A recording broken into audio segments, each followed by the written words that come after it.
Now, as I mentioned earlier, there was an amendment by Mike Lee, which had a 60 vote threshold because it was ruled non-germane to the actual bill. So it had to have 60 votes to progress. It did get one Democrat vote in support. That was Senator Manchin.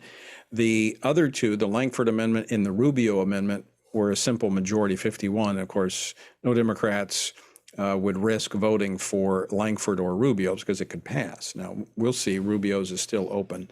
They're still voting on that. But it was the Lee Amendment that really addressed all of the religious liberty concerns in this. So here's a real question for you.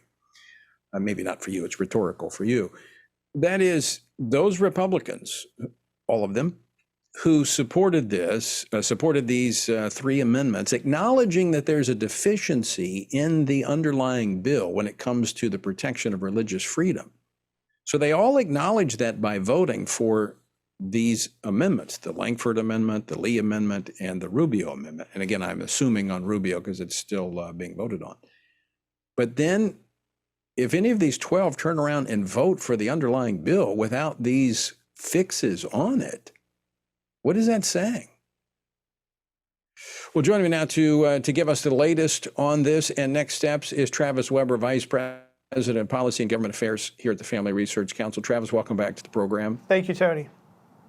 All right, what is the latest? Yeah, so as you noted, they're currently voting on the amendments. Senator Rubio's amendments being voted on.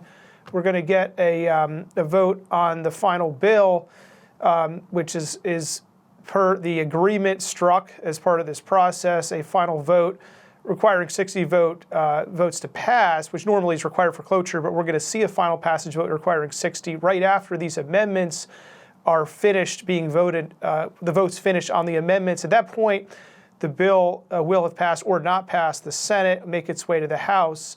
As you note, the senators who are engaged in this process, Tony, cannot hide behind a failed amendment vote to claim they've protected religious liberty by voting for these amendments that are failing, and then turn around and vote for that bill, which does not have sufficient religious liberty protections, because all three of these amendments would increase the religious liberty protections found in the bill currently, which are deficient protections. And yet, I expect, sadly, this process to play out along those lines. But at this point, we need to call senators to notice, to their attention to the fact that they can't support the final bill while at the same time voting for these amendments as they've done.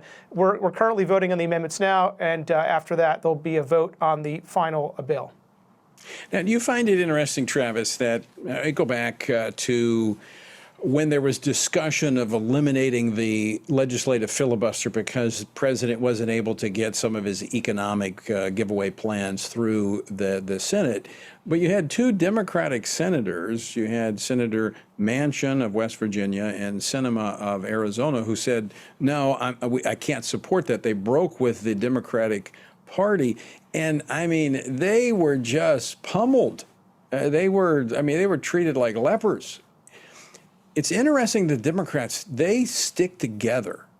Rarely do you see them break, and when they do, they pay a tremendous price for that.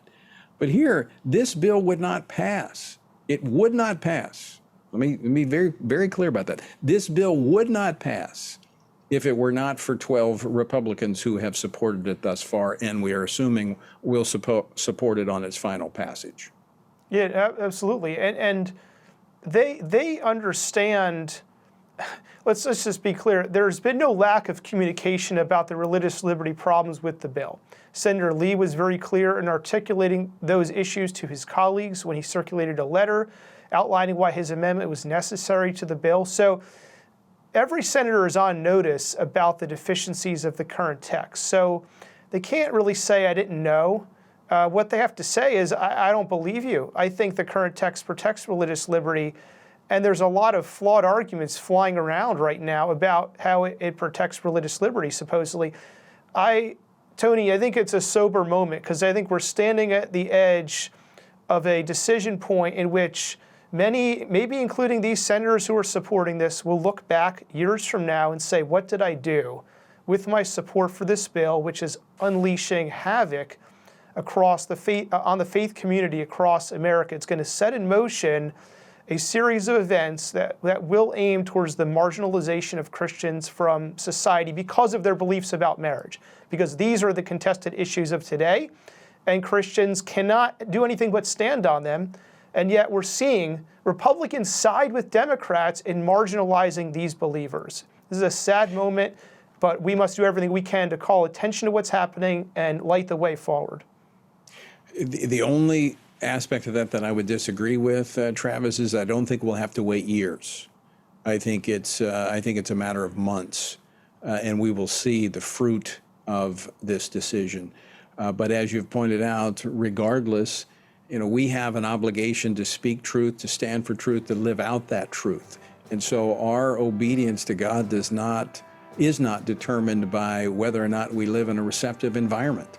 As Christians, we're called to follow Jesus. He says, deny yourself, take up your cross, and follow me. And Jesus has made very clear what marriage is, what human sexuality is about, and we have to walk in that truth. Travis, always great to see you. Thanks so much for joining us. Thank you.